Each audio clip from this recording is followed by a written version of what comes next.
आप बता सकते हैं कि स्टैटिक लोड कैरिंग कैपेसिटी क्या होती है? हाँ, Mughees, can you tell me the static load carrying capacity of the rolling contact bearing क्या होती है? Static load carrying capacity.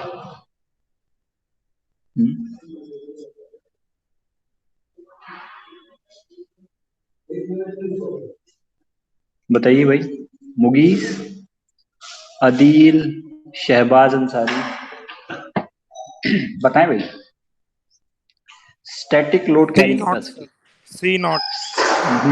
C naught तो ठीक है, but I am asking about the definition. Definition के बारे में पूछ रहा हूँ मैं। What do you mean by static load carrying capacity? अगर आपसे पूछ लिया जाए कि static load carrying capacity of a bearing क्या है, ठीक है, तो आप क्या बताएंगे? Static load carrying capacity, anyone? Adeel, Shahbaz, बताइए भाई, क्या होती है static load carrying? No, no idea. Static का क्या मतलब होता है? स्टैटिक का क्या मतलब होता है? बताएं। रुका हुआ। रुका हुआ? Static condition. रुका हुआ, अच्छा जी। रुका हुआ मतलब होता है स्टैटिक। स्टैटिक लोड मतलब इंक्रीज नहीं होगा, सेम लोड रहेगा। सेम लोड रहेगा, कुछ हद तक सही जा रहे हैं। Your load will not change until, कब तक? टाइम के साथ चेंज नहीं होगा, ठीक है ना? ठीक है। Who is this? Static condition, जब डिजाइन में हम बात करते हैं स्टैटिक कंडीशन, तो दो बातें आती हैं, स्टैटिक एंड डायनेमिक। डायनेमिक, ठीक है। तो स्टैटिक कंडीशन वो होती है जिसमें हम हमारा, आप कैसे भी कहना चाहें, ठीक है, कि हमारा ऑब्जेक्ट जो है वो एक्सेलरेट नहीं कर रहा है, ठीक है, एक्सेलरेट नहीं कर रहा है, या फिर उस पे जो लोड लग रहा है, उस पे जो लोड लग रहा है वो टाइम के साथ टाइम वेरिएशन नहीं हो रहा है।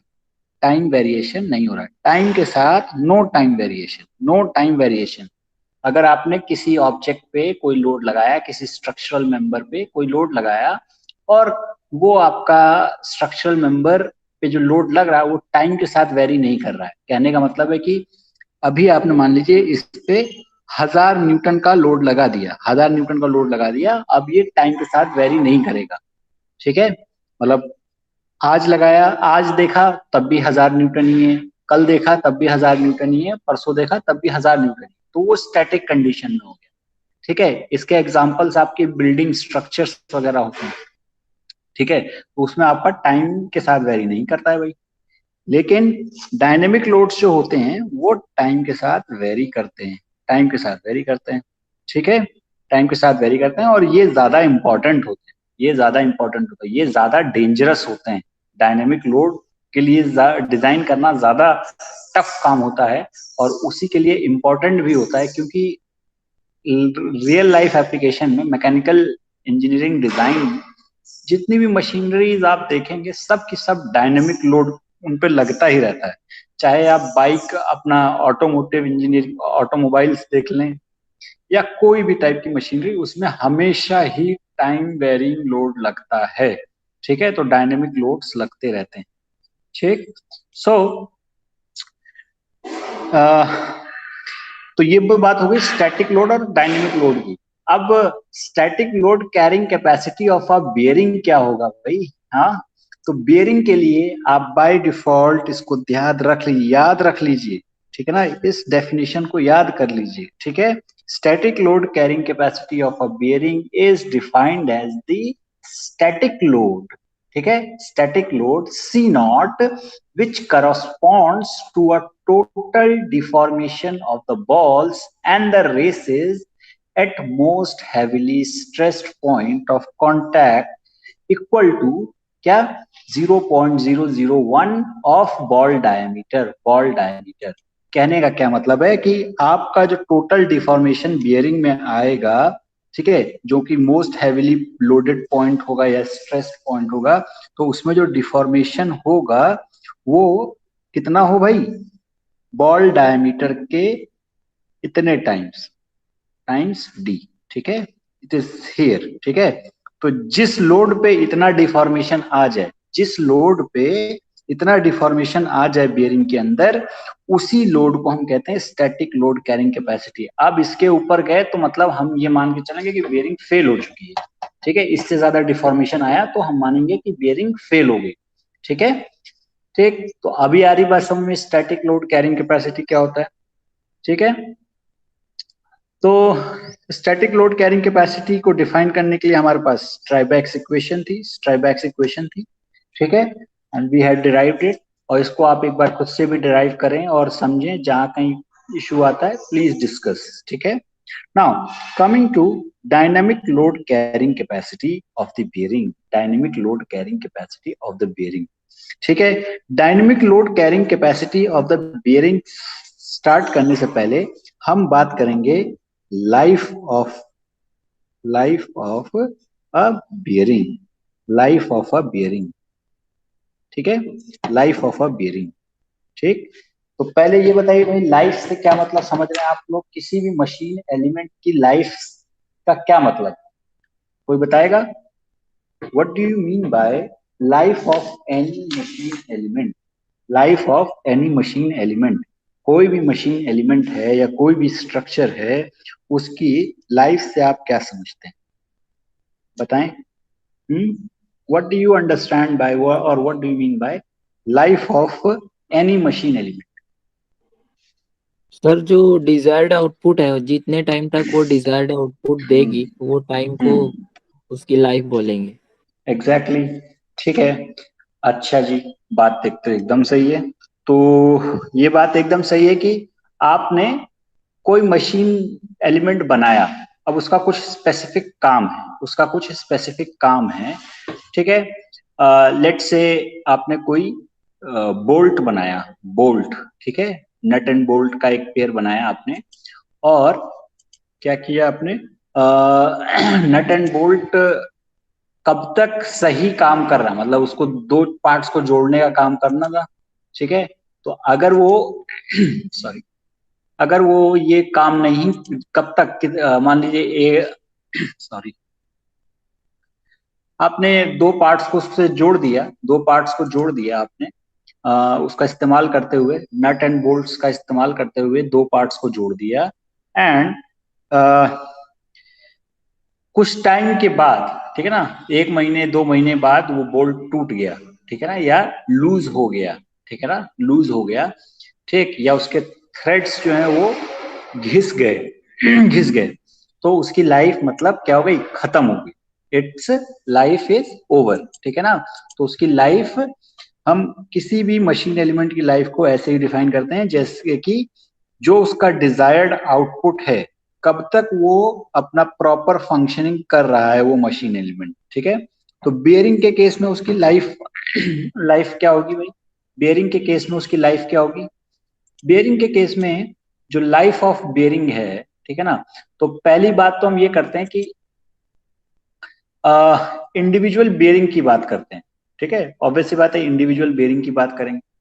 तो बेरिंग मेनली आप में से कोई बता सकता है कि फेल कैसे करती है, ठीक है, कोई आइडिया हो आपके पास कि बेरिंग्स इन जनरल फेल कैसे करती है, कैसे फेलियर आता है,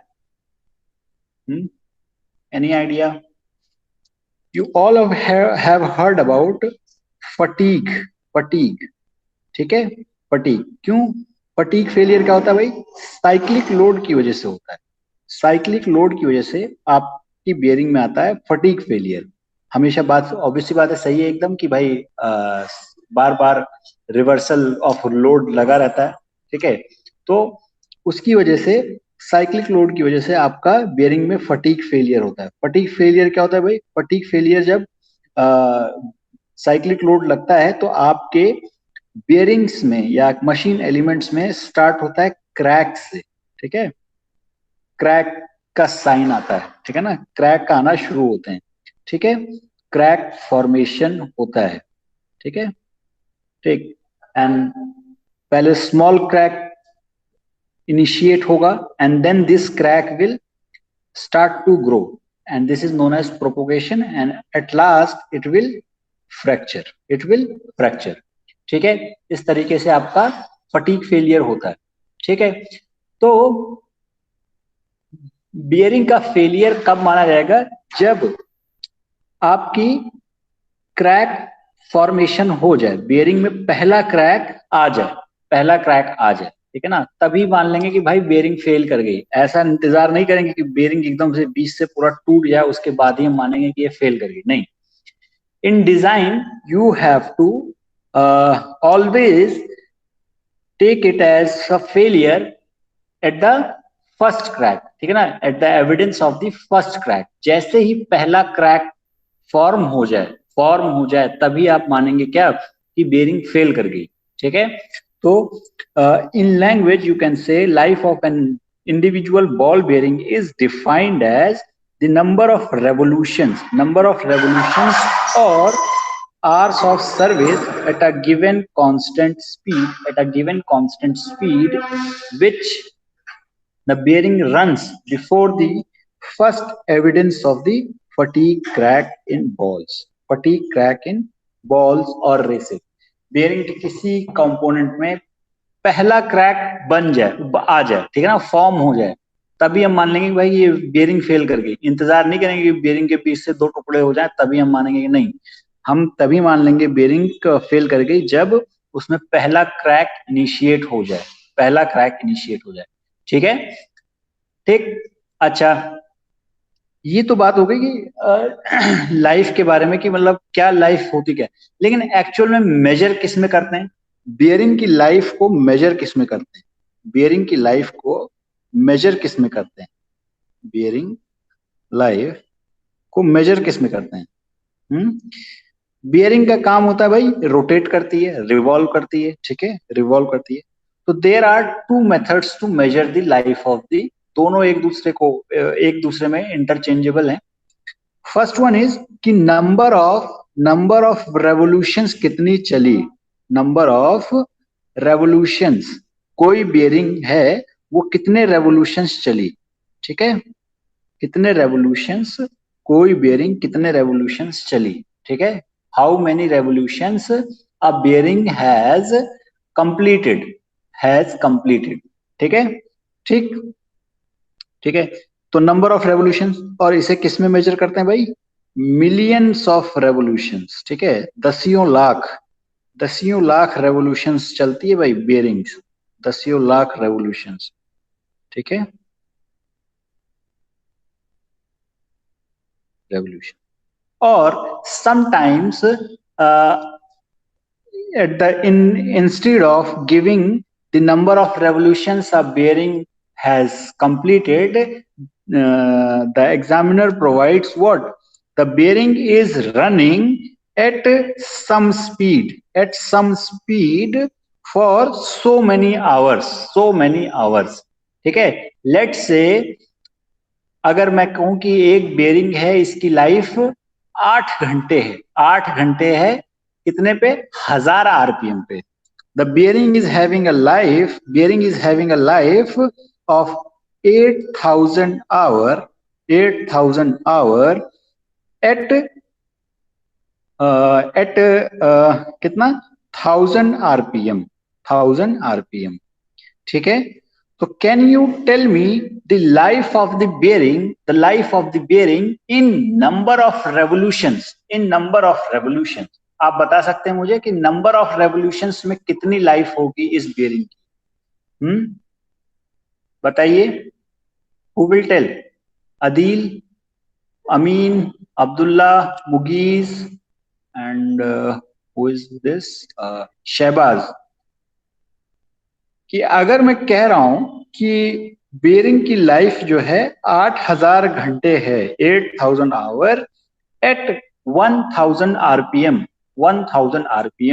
तो can you tell me what is the life of the bearing in number of revolutions? Number of revolutions में कितनी लाइफ है?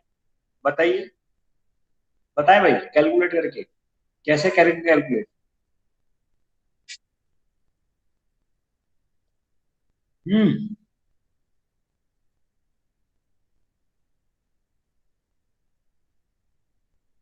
बताएं, ये तो सिंपल है।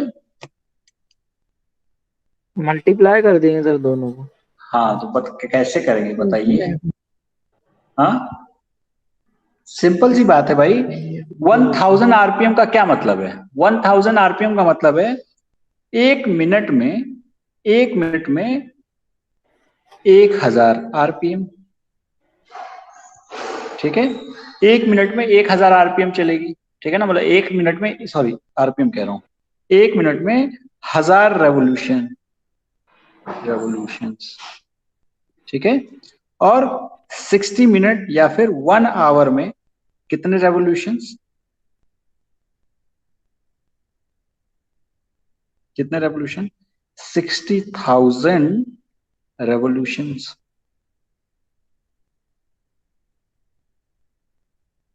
Sorry, revolution.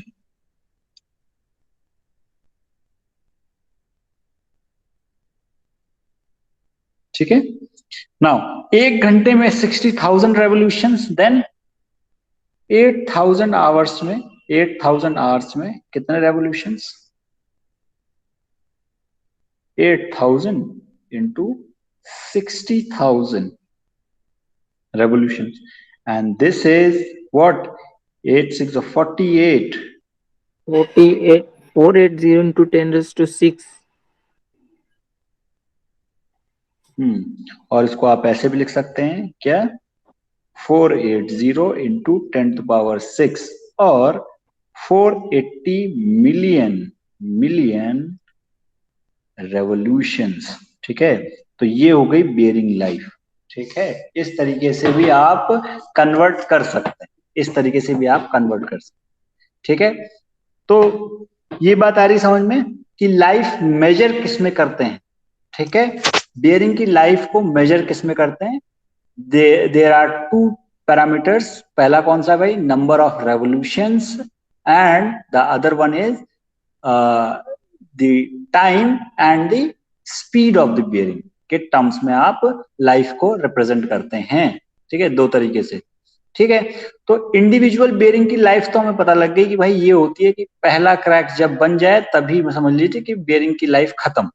ठीक है, नाउ ये बात तो हुई भाई कि कभी भी इंडस्ट्री में ऐसा तो होता ही नहीं है।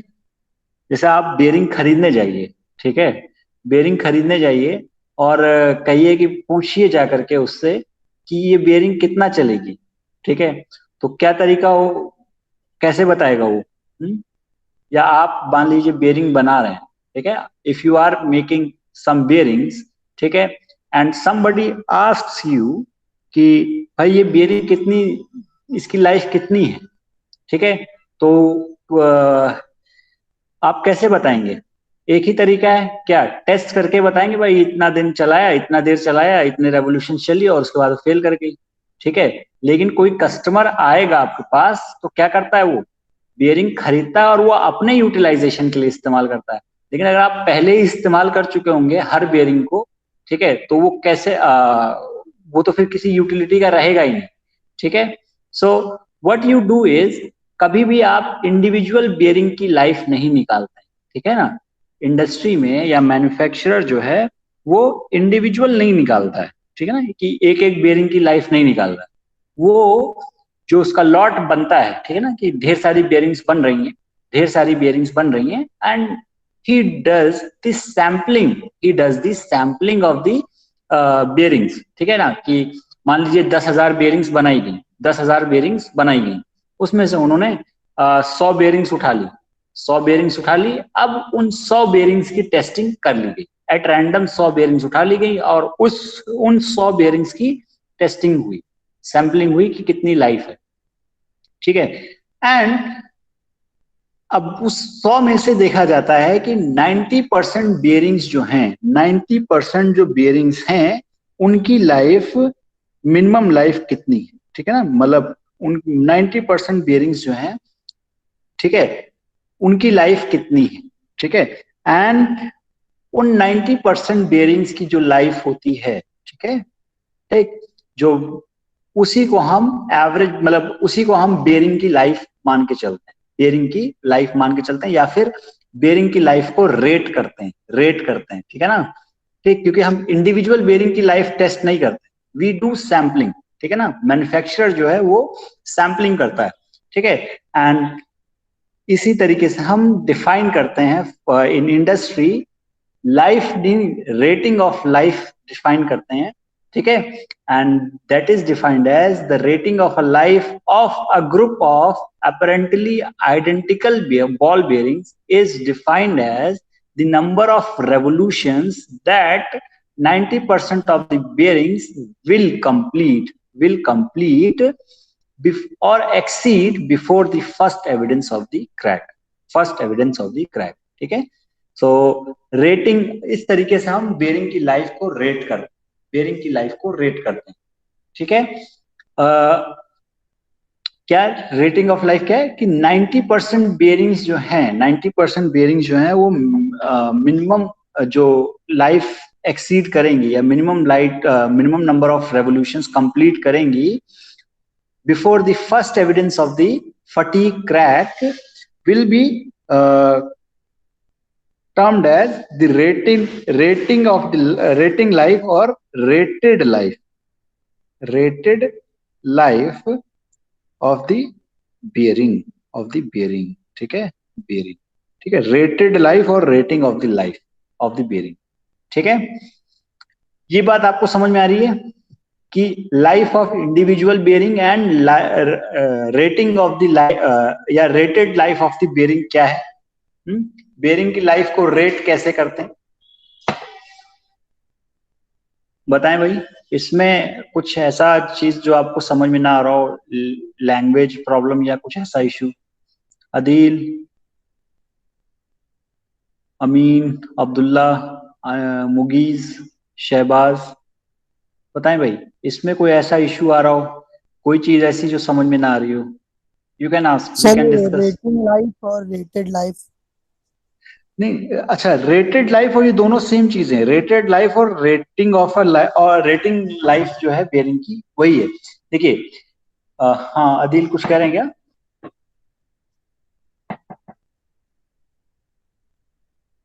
कुछ कह रहे हैं क्या अदिल? You can type.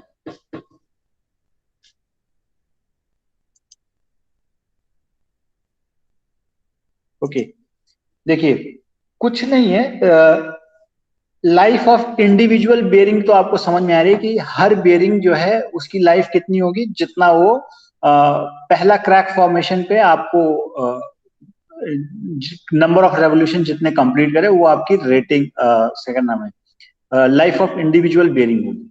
लेकिन कभी भी जब आप टेस्ट करते हैं या मैन्युफैक्चरर जो है जब बेरिंग बनाता है तो वो हर बेरिंग को टेस्ट नहीं करता है, हर बेरिंग को टेस्ट नहीं करता है, he does the sampling, he does the sampling, ठीक है ना। वो सैम्पलिंग करता है, क्या करता है कि मान लीजिए 10,000 बेरिंग्स बनाई उसने एक बैच में, एक बार में उसने 10,000 बेरिंग्स बना ली, ठीक है। अब हर बेरिंग को टेस्ट करेगा, ठीक है ना, तब तो बेचेगा क्या, सबको टेस्ट करके चला करके देख के चला करके फिर उसको फेल करा करके देखेगा तो फेल करा देगा तो चलेगा कैसे, है ना, चलेगा कैसे, ठीक है। तो मतलब बेचेगा क्या उस, एक मिनट।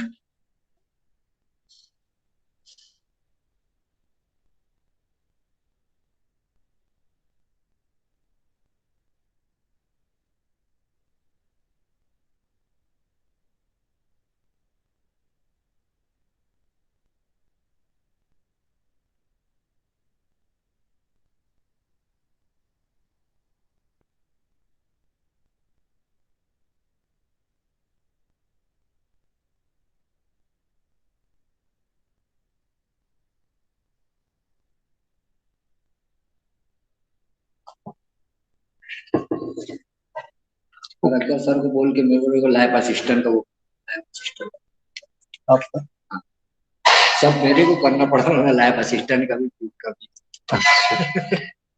ओके, ठीक है, कमिंग बैक। हाँ, तो मैन्युफैक्चरर जो है वो कब सारी बेरिंग्स को टेस्ट नहीं करेगा, ठीक है ना। 10,000 की 10,000 बेरिंग्स को टेस्ट कर लेगा तो बेचेगा क्या भाई, है ना। तो वो क्या करता है, सैम्पलिंग करता है। सैम्पलिंग करने का क्या मतलब है कि 10,000 में से उसने 100 बेरिंग्स या 400-500 बेरिंग्स उसने निकाल ली, है ना, और उसकी टेस्टिंग कर ली, उसकी टेस्टिंग कर ली। और सिलेक्शन रैंडम होता है, कुछ भी बीच से उठा लिया, 100 बेरिंग्स उठा ली उसने, ठीक है। अब क्या करेगा वो कि उन 100 जो भी सैंपलिंग के लिए है, 100-50 जो भी बेरिंग्स लिया है, वो उनको रन करा के देखेगा, उनको रन करा के देखेगा, ठीक है ना, उनको रन करा के देखेगा।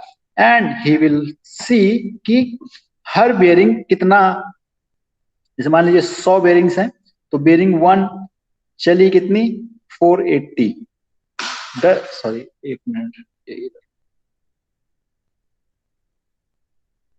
10 बेरिंग्स चली, 10 बेरिंग्स चली कितना, 480 मिलियन रेवोल्यूशन, ठीक है ना। 50 बेरिंग्स चली आपकी 490 मिलियन रेवोल्यूशन, ठीक है ना। And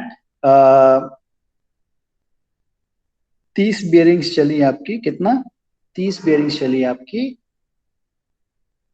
460 million revolution. And 10 bearings आपकी चली कितनी, 10 बेरिंग्स चली आपकी 420 मिलियन रेवोल्यूशन, ठीक है। तो आप देखेंगे कि जो 90% बेरिंग्स हैं, जो 90% बेरिंग्स हैं, वो मिनिमम कितना चली है भाई, 90% बेरिंग जो है आपकी वो कितना चली है, 460 million revolution, 460 million revolution, 460 million revolution, ठीक है। अगर आप देखेंगे 90 bearings out of 100, 90 bearings have gone through a life of 460 million revolutions, 460 million revolutions, ठीक है। जब 460 मिलियन रेवोल्यूशंस चल दी, तो इसका मतलब ये हुआ कि जो रेटेड लाइफ है, अब मैन्युफैक्चरर क्या कहेगा कि हमारी ज्यादातर बेरिंग्स जो हैं, जो हमारी बेरिंग्स हैं, वो कम से कम 460 मिलियन रेवोल्यूशंस तो चलेंगी ही चलेंगी, ठीक है, कम से कम 460 मिलियन रेवोल्यूशन चलेंगी ही चलेंगी, ठीक है। And this is how he is rating his bearing, ठीक है ना।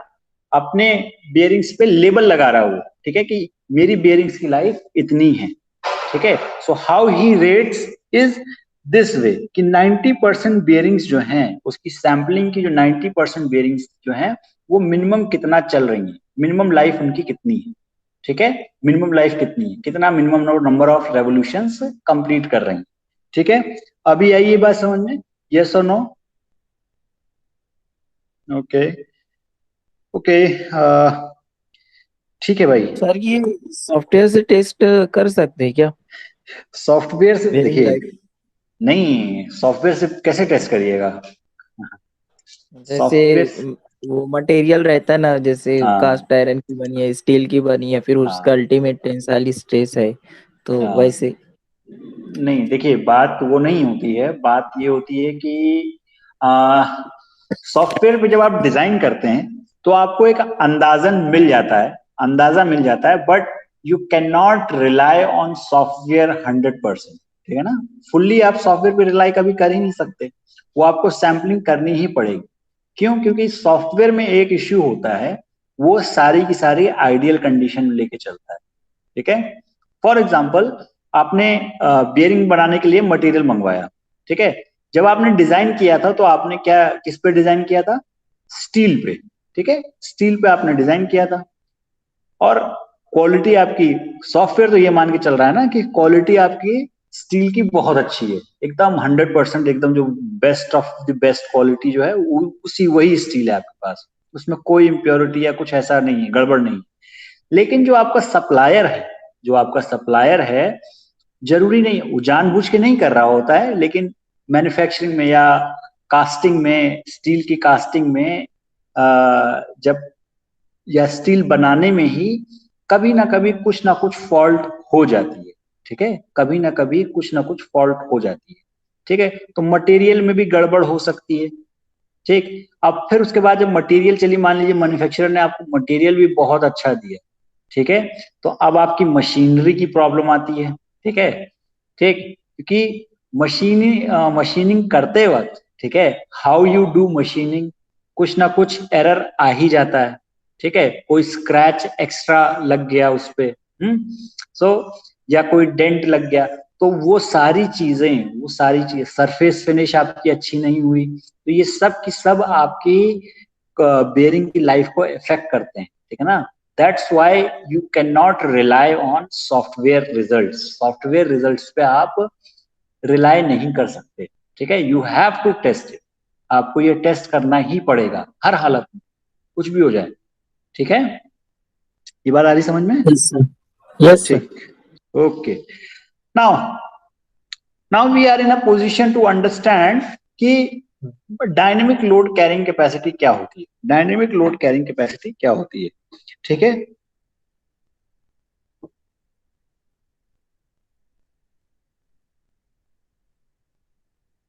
ठीक है, dynamic load carrying capacity of bearing is defined as the radial load in the radial bearing or thrust load in the thrust bearing that can be carried for a minimum life of 1 million revolution, minimum life of 1 million revolution के लिए आपका जो bearing है वो कितना load bear कर सकता है, ठीक है, ठीक। कहने का क्या मतलब है कि आपकी जो बेयरिंग है उस पे मैं कितना लोड डालूं, उस पे मैं कितना लोड डालूं कि उसकी जो लाइफ है वो कितनी हो जाए, 1 million revolution, 1 million revolution. For example, if you are having a bearing, if you are having a bearing, ठीक है, so if you apply let's say 1 kilo newton, 1 kilo newton का लोड आपने लगा दिया, मान लीजिए ये चल गई कितनी, 200 मिलियन रेवोल्यूशन, ठीक है, ठीक। और लोड बढ़ाया आपने, ये चल गई, मान लीजिए 50 किलो न्यूटन डाल दिया, ठीक है, ये चल गई कितना भाई, कितना चल गई, 50 ज्यादा हो गया, 5 किलो न्यूटन डाल दिया, लीजिए 5 किलो न्यूटन, लेट से ये चल गई आपकी कितनी, 30 मिलियन, ठीक है, 30 मिलियन रेवोल्यूशन चल गई, और आपने लोड बढ़ाया, ठीक है, ठीक, तो ये चल गई 3 मिलियन, ठीक है, लेट से आपने बढ़ा दिया कितना, 8 किलो न्यूटन कर दिया, ठीक है, ठीक, और आपने बढ़ा दिया, लेट से आपने इसे कर दिया 10 किलो न्यूटन। अब यहां पर 1 मिलियन रेवोल्यूशन चलने के बाद ये फेल कर गई, ठीक है। तो डायनेमिक लोड कैरिंग कैपेसिटी कितनी हो गई, 10 किलो न्यूटन, 10 किलो न्यूटन, ठीक है, 10 किलो न्यूटन की minimum life 1 million revolution complete करने की इतना लोड डालें कि कम से कम वो 1 मिलियन रेवोल्यूशन कंप्लीट कर ले, ठीक है ना, कि डायनेमिक लोड कैरिंग कैपेसिटी कितना आप लोड डाल सकते हैं कि 1 मिलियन रेवोल्यूशन तो कम से कम कंप्लीट करे ही करे, ठीक है, and that is known as your dynamic load carrying capacity, dynamic load carrying capacity, ठीक है, ठीक। अच्छा,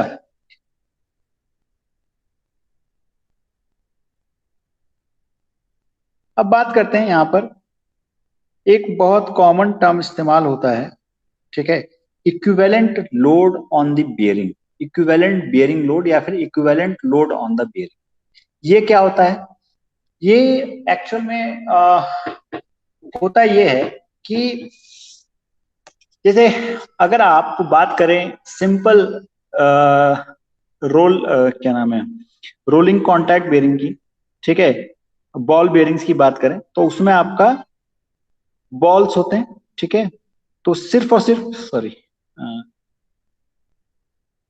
देयर आर मेनी बेयरिंग्स जिसमें आपका आइदर रेडियल लोड हुआ, ठीक है, कि लोड सिर्फ रेडियल डायरेक्शन में लग रहा है, या फिर सिर्फ और सिर्फ किसमें लग रहा है, एक्सियल डायरेक्शन, एक्सियल डायरेक्शन, ठीक है, एक्सियल डायरेक्शन। लेकिन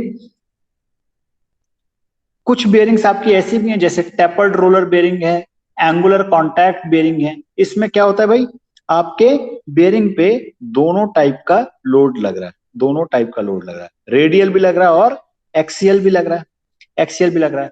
लेकिन जब भी कभी हम बेरिंग डिजाइन करते हैं, बेरिंग डिजाइन करते हैं, ठीक है, तो हम एक इक्विवेलेंट लोड हम ये मान के चलते हैं कि कैसी भी बेरिंग हो, कैसी भी बेरिंग हो, ठीक है, ये कैसी भी बेरिंग हो, चाहे एक्सियल हो चाहे रोलिंग हो या एक्सियल और रेडियल दोनों ही हो, ठीक है, उसको हम एक अज्यूम करके चलते हैं कि नहीं भाई हमारे पास ये जो बेरिंग है वो कौन सी है, रेडियल बेरिंग है, ठीक है ना। इस पे कौन सा लग रहा है, एक इक्विवेलेंट रेडियल लोड लग रहा है, ठीक है, ठीक। तो इन सभी लोड्स, कोई भी टाइप की बेरिंग हो, चाहे एक्सियल बेरिंग हो, चाहे आपकी रेडियल बेरिंग हो, चाहे आपकी एक्सियल एंड रेडियल दोनों हो, ठीक है ना, मतलब वो दोनों टाइप के लोड बियर कर सकती हो, लेकिन हम उसको कन्वर्ट करते हैं। जैसे हम हेलिकल गियर डिजाइन करते वक्त क्या, या बिवल गियर डिजाइन करते वक्त क्या करते थे, डिजाइन हम स्पर गियर के बेसिस पे करते थे,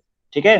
तो यहां पर भी हम वही काम कर रहे हैं कि क्या, कैसी भी बेरिंग है हमारे पास, हम उसके लोड, कैसा भी टाइप की लोडिंग हो, हम उस लोड को एक इक्विवेलेंट लोड में कन्वर्ट कर रहे हैं, इक्विवेलेंट रेडियल लोड में कन्वर्ट कर रहे हैं, and that is known as equivalent radial load of the bearing, ठीक है ना।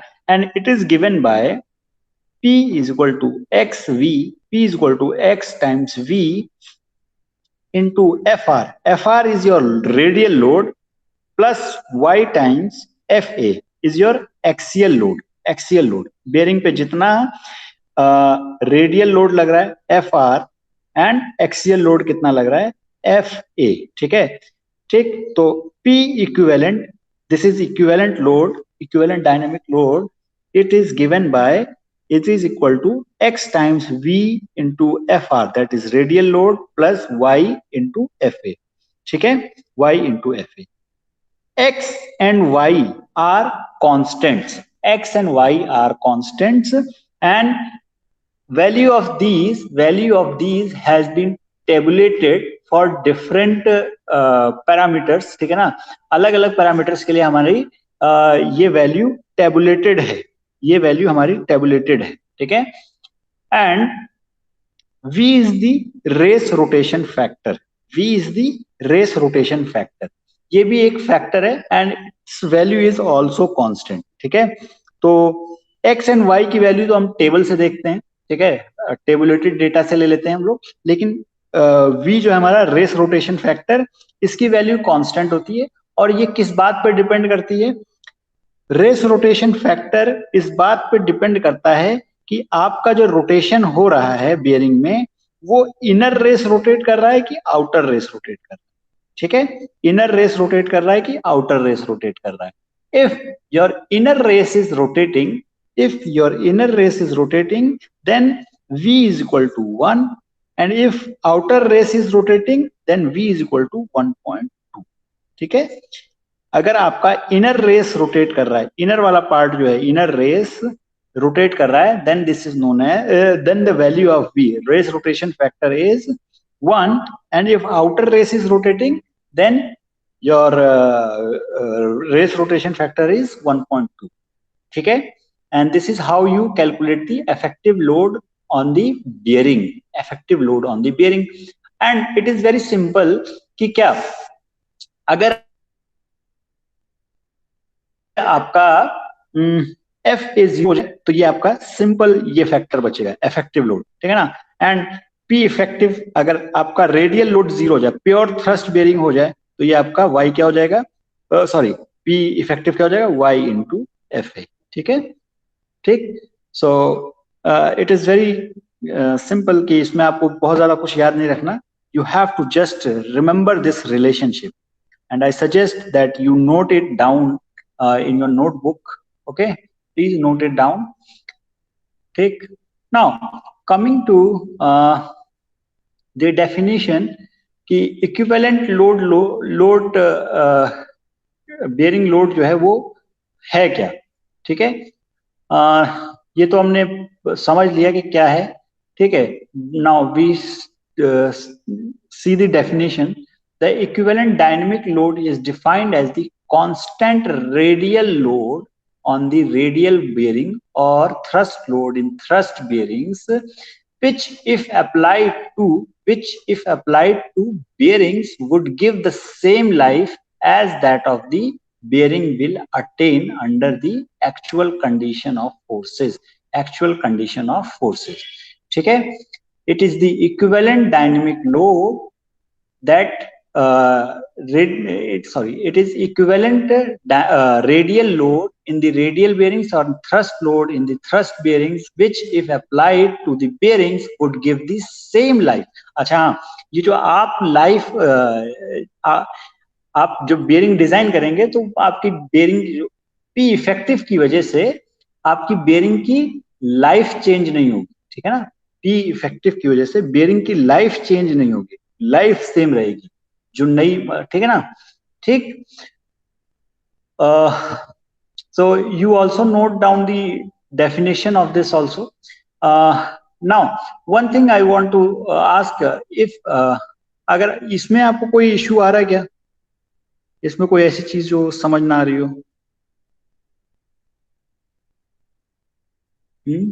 अदील, अब्दुल्ला, तो मुगीस। ये लाइफ तो सेम रहेगी, तो फिर इसका फायदा क्या रहेगा वी का? अरे भाई, वी का फायदा क्या रहेगा? वी का जैसे लाइफ तो दोनों कंडीशन में सेम आएगी, इनर रेस रोटेट हो या आउटर रेस रोटेट हो। नहीं नहीं नहीं, ये किसने कहा? अरे नहीं, ये बात वो चीज नहीं है। देखिए, नहीं लाइफ, अरे भाई ये डिजाइन की बात है। देखिए मैंने ये कहा ना कि अगर आपका ये जो sorry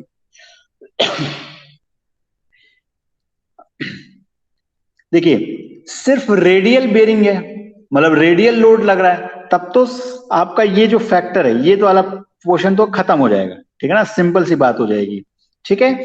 but if you have and अगर आपके पास सिर्फ एक्सियल बेरिंग है तो ये वाला फैक्टर 0 हो जाएगा, ठीक है, तब तो कोई दिक्कत ही नहीं है। But there is a situation जहां पर आपका एक्सियल लोड और रेडियल लोड दोनों ही लग रहा होता है, ठीक है। अब दोनों के लिए अलग अलग, ये दो अलग अलग फोर्सेस कंसीडर करके बेयरिंग को डिजाइन करना टफ काम होता है। इट्स अ कॉम्प्लेक्स टास्क कि आप रेडियल लोड और एक्सियल लोड को यूज करते हैं, मतलब दोनों को साथ में यूज करें तो वो एक टफ टास्क हो जाता है, ठीक है, कॉम्प्लेक्सिटी बढ़ जाएगी। तो उसका आसान तरीका क्या है भाई, कि मैं इसका एक इक्विवेलेंट निकाल लूं। क्या? कि मैं एक इसका इक्विवेलेंट निकाल लूं कि भैया ये जो है मान लीजिए कि ये जो लोड लग रहा था F R is equal to 1 kilo newton लग रहा है, और ये कितना लग रहा है 0.5 किलो न्यूटन एफ ए लग रहा है, ठीक है। और इस बेरिंग की लाइफ कितनी है?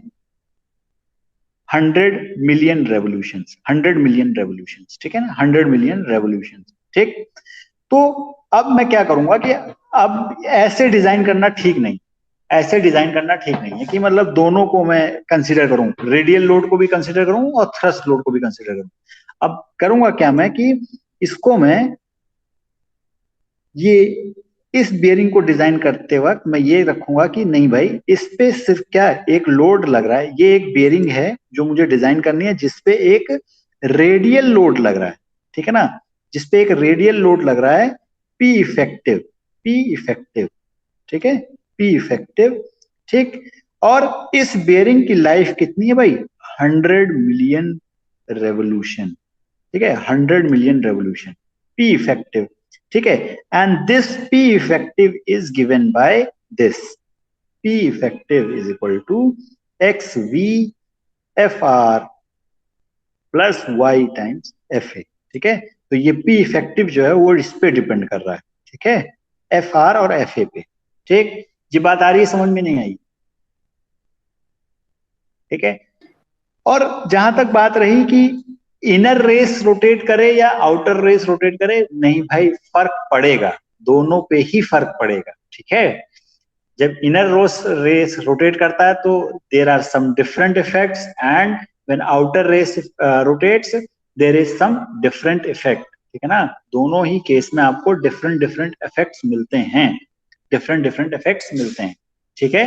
ये बात आ रही है समझ में आपको अब्दुल्ला? Yes sir. ठीक है, तो वो आप एक इमेजिनरी मतलब अपने क्या नाम है कैलकुलेशंस को इजी करने के लिए ये पी इफेक्टिव निकालते हैं, ठीक है। पी इफेक्टिव अपनी कैलकुलेशन को इजी करने के लिए निकालते हैं। जैसे हेलिकल गियर में और बिवेल गियर में आप स्पर गियर की तरह डिजाइन करते थे, एक इमेजिनरी स्पर गियर मान करके आप सिस्टम को डिजाइन करते थे, गियर्स को डिजाइन करते थे।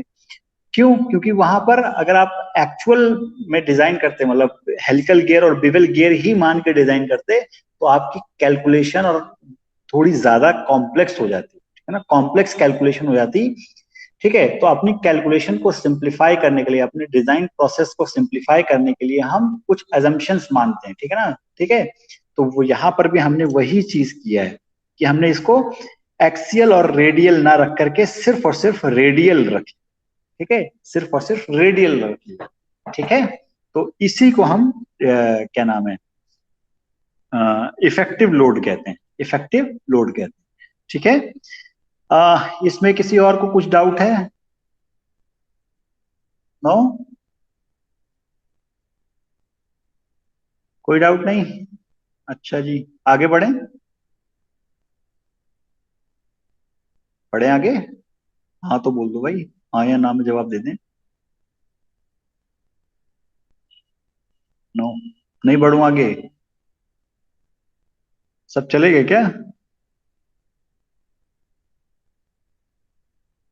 Okay okay, wait for a minute.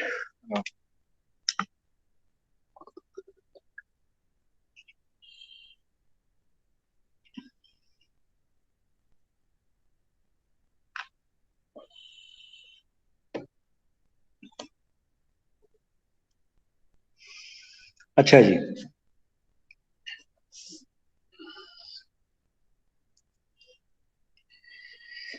अब बात करते हैं, ये एक बहुत इंपॉर्टेंट रिलेशनशिप है, ये दोनों ही रिलेशन बहुत इंपॉर्टेंट है, ये रिलेशन भी, ठीक है, इक्विवेलेंट लोड का रिलेशन भी बहुत इंपॉर्टेंट है, and the load life relationship is also very important, also very important, ठीक है।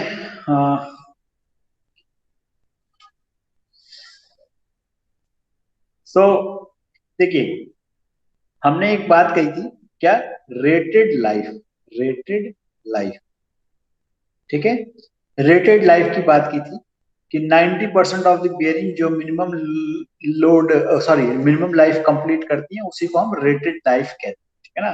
And that rated life is denoted by L subscript 10, ठीक है ना, एल सबस्क्रिप्ट 10, ठीक है, एल सबस्क्रिप्ट 10, ठीक। So you can see this relationship on this on your screen. Rated life is equal to C upon P की power small p, small p, ठीक है। This is the load life relationship where L10 is rated life of bearing in millions of revolution, in millions of revolution, and C is the dynamic load carrying capacity, dynamic load carrying capacity, dynamic load, dynamic load carrying capacity, ठीक है। And P is the actual load, actual load और effective load, जो भी आपका actual load है, ठीक है, actual load acting acting on the bearing, bearing, bearing, bearing, and small p is the exponent or constant that depends on the type of rolling element, type of rolling element। तो p की value जो होती है वो small p की value होती है 3 होती है for ball bearings, for ball bearings, and small p की वैल्यू होती है कितनी, 10/3 for roller bearings, 10/3 for roller bearings, ठीक है, 10/3 फॉर रोलर बेरिंग्स, ठीक है। तो ये रिलेशनशिप आपको याद रखनी है, ठीक है, कि rated life of a bearing is given by what? C, dynamic load upon actual load acting on the bearing to the power P, actual load to the power P, ठीक है। You have to remember this relationship, you have to remember this relationship, ठीक है। Please note it down.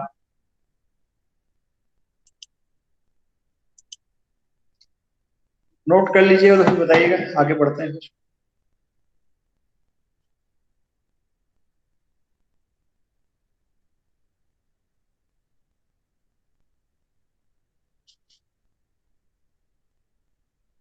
बढ़े आगे। Yes sir. Okay अच्छा, ये चौथी class NMO की है, तो ये भी मैं अभी कंटिन्यू करता हूँ, आज ज्यादा देर तक कंटिन्यू करूंगा, थोड़ी देर ही, ठीक है। ओके नाउ,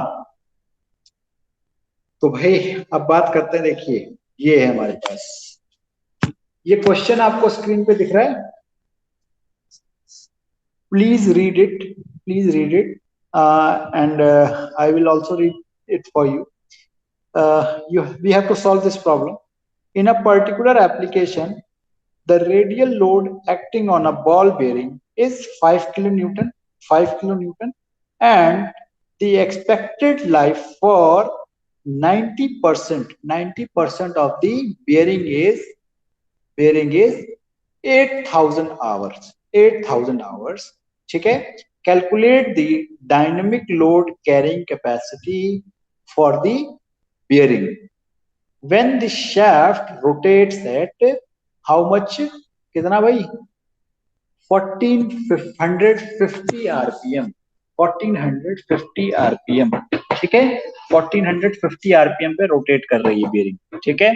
तो आपको गिवन क्या क्या है भाई, गिवन क्या क्या है, एक बेरिंग है, ball bearing, radial ball bearing है, ठीक है, इस तरीके से, ठीक, उस पे एक लोड लग रहा है 5 किलो न्यूटन का, 5 किलो न्यूटन का, ठीक है, एंड इसकी लाइफ दे रखी है, but it is given in hours and RPM, hours and RPM, ठीक है।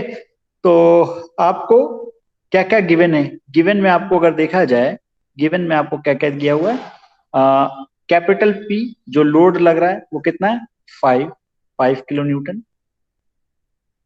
एंड और क्या दे रखा है, स्मॉल पी, क्यों, क्योंकि बॉल बेरिंग है, बॉल बेरिंग है तो स्मॉल पी क्या होगा, 3, स्मॉल पी क्या होगा, 3, ठीक है। अगर यही रोलर बेरिंग होता तो आपका स्मॉल पी क्या हो जाता, 10/3, 10/3। नाउ L10 आपको गिवन है, ठीक है ना, रेटेड लाइफ आपको बेरिंग की गिवन है, ठीक है। तो रेटेड लाइफ क्या हो गई भाई, 8,000 आवर्स को आप मिनट में कन्वर्ट कर दीजिए, इनटू आरपीएम में मल्टीप्लाई कर दीजिए, 1450, कितना आया भाई, ये कैलकुलेट करके बताइए।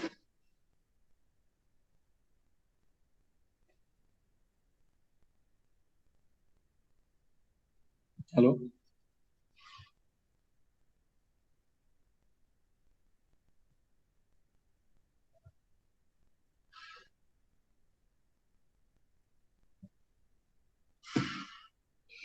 कितना आया, कैलकुलेट करके बताएं भाई।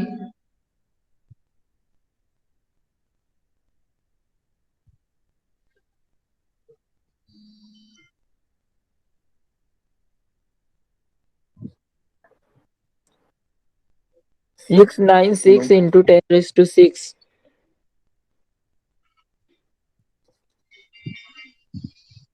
हेलो, हाँ जी,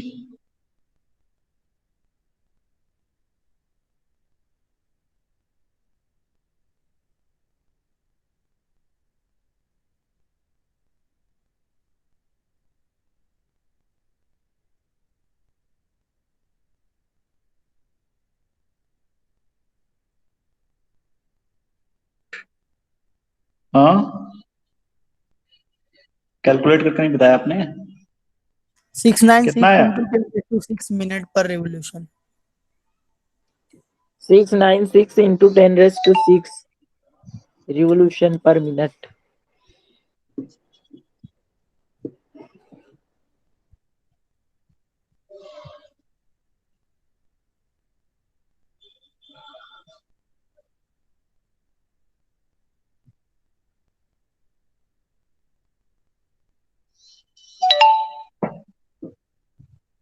It is coming 696 into 10 to the power 6 revolutions. 10 to the power 6 revolutions. Okay. Now you have to find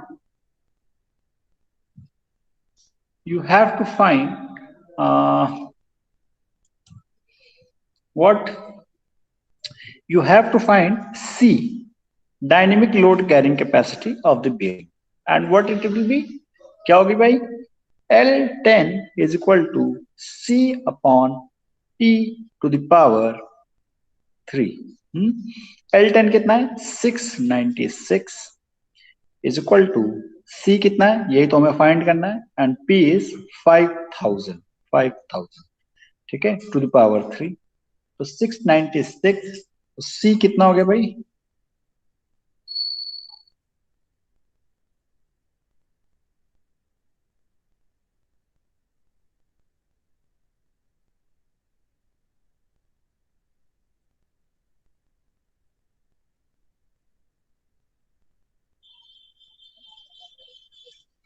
So it is coming out to be what?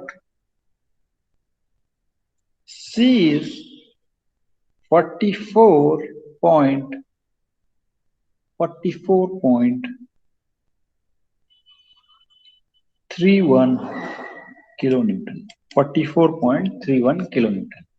ठीक है. Your dynamic load carrying capacity for the given bearing is 44.31 kilonewton. 44.31 kilonewton. ठीक है. ये बात आप लोगों को समझ में आ रही कि कैसे? It was very simple example. All of you try to do this. Are you people there? Adil Malik, Momin Abdullah, Mugis, Shahbaz. Yes, sir. Okay. तो so why you are not calculating? अच्छा, यहाँ जो L10 है, ठीक है ना, यहाँ मैंने L10 कितना निकाला है? 696 इंटू 10 टू पावर 6, बट यहाँ पर मैंने सिर्फ 696 लिखा है. क्यों? क्योंकि ये जो L10 है हमें वो किस में लिखना है? मिलियंस ऑफ रेवोल्यूशंस में. ठीक है, मिलियंस ऑफ रेवोल्यूशंस में लिखना है. ठीक है. So always remember this. ठीक है, always remember this thing. Okay, it was very easy example.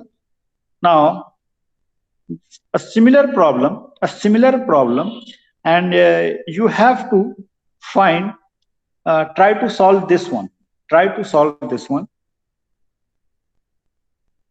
It is based on equivalent load carrying capacity. बताइए भाई.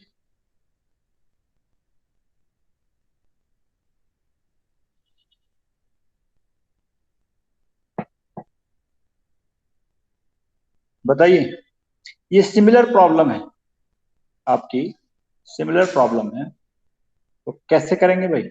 इसको करके बताइए. Try to solve this.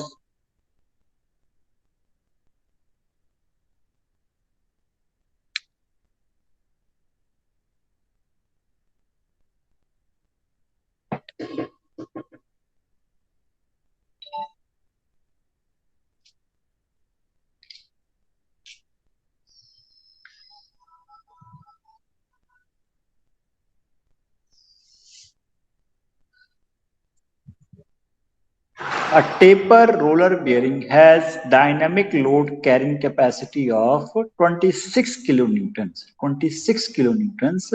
The desired life for 90% of the bearing is 8,000 hours, and the speed is. Session लेने का D वाले वो मैं कर लूंगा क्योंकि आज मेरी क्लास है.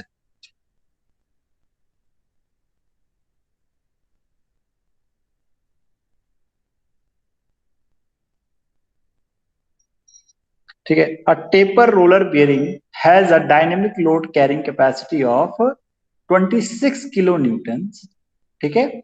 The desired life for 90% of the bearing is 8000 hours and the speed is 300 RPM, 300 RPM, ठीक है।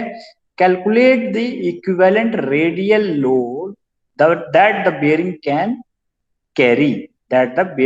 कैरी, ठीक है। सो हमारे पास कुछ ऐसा है, ये ऐसी सिचुएशन है कि एक बेयरिंग है, इस पे हमें लोड नहीं मालूम है कि कैसा कितना लोड लग रहा है। Let's say this is acting P, ठीक है। एंड इसकी लाइफ दे रखी है हमें, ठीक है। और ये टेपर्ड रोलर बेयरिंग है, तो इसमें रोलिंग एलिमेंट क्या होगा भाई? सिलेंड्रिकल रोलर्स होंगे, रोलर्स होंगे भाई, ठीक है। तो हमें गिवन डेटा में क्या क्या दे रखा है? गिवन में क्या क्या दे रखा है? यू कैन सी, क्या दे रखा है भाई?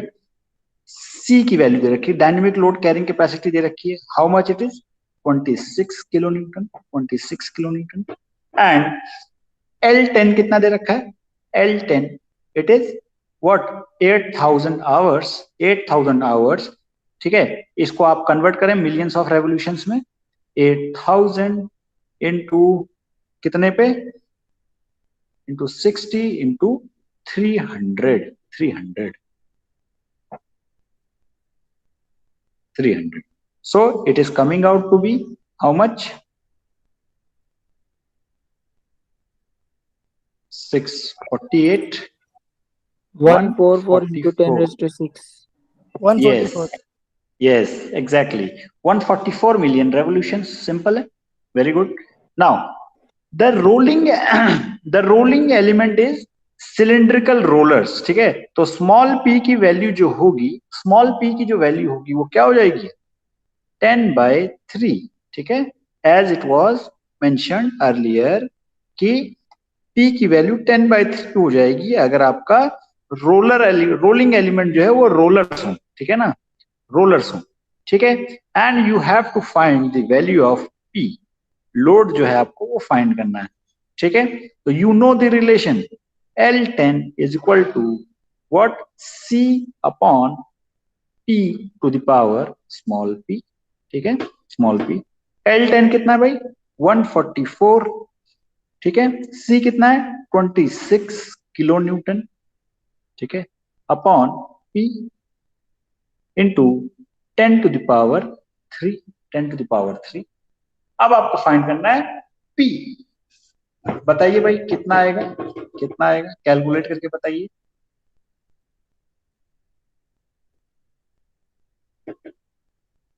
बताएं भाई कितना आएगा? हम्म,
your p is coming out to be 5 point, yes, exactly. 5.854.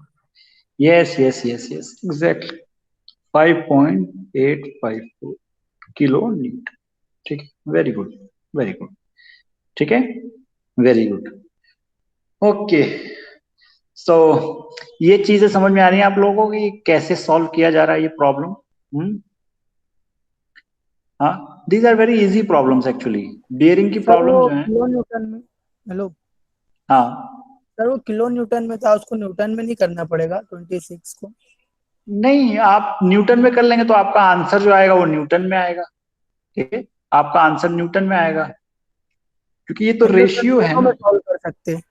हाँ, आप दोनों में देखिए वही बात है कि अगर आप इसको न्यूटन में रखेंगे तो आपका पी का आंसर जो आएगा वो न्यूटन में आएगा। अगर आप इसको किलो न्यूटन में रखेंगे तो पी का आंसर जो आएगा आपका किलो न्यूटन में आएगा। ठीक है, इट्स ऑन यू, आपकी मर्जी है जैसे आप जिस यूनिट में रखना चाहें, क्योंकि ये तो रेशियो है ना। ठीक है, ठीक, ओके। ठीक है भाई, these are very easy problems and you all can do this। ठीक है, आज के लिए बस इतना ही रखेंगे, and in the next class we will see how to select, ठीक है ना, how to select a bearing from manufacturer's catalog, from manufacturer's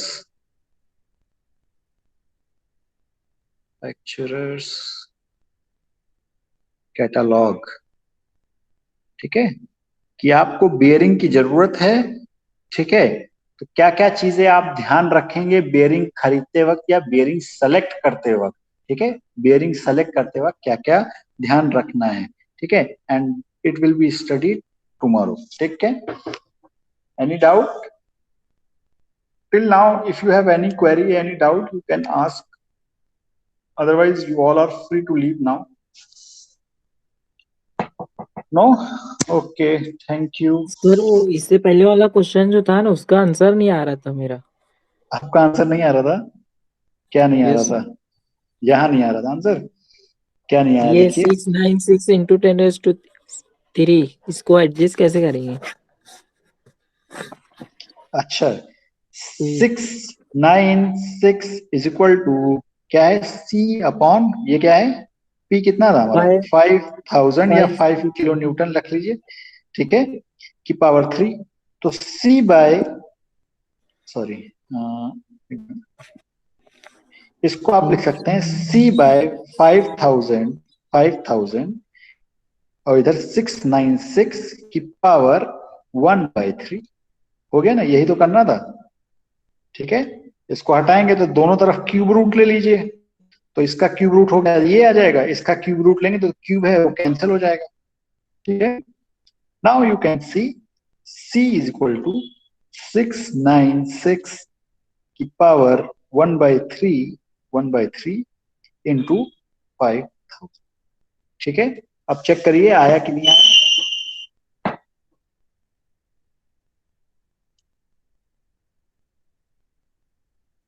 बताइए, इसीलिए आपसे कहते हैं कि साथ साथ में करते रहा करिए, है ना। तो आया अब्दुल्ला? आ गया? नो सर आया 44.31। क्या चीज? सही है 44.31। ठीक है, ठीक, 44.31 किलो न्यूटन। ठीक है, yes okay, good, very good. ठीक, anything else? No sir thank you. ठीक, ठीक है, थैंक यू एवरीवन। ओके, हाँ आदिल बताइए क्या हुआ? नहीं सर कुछ नहीं है। अच्छा, ठीक है, आपने हाथ रेस किया था इसलिए मैंने पूछा। ठीक, थैंक यू।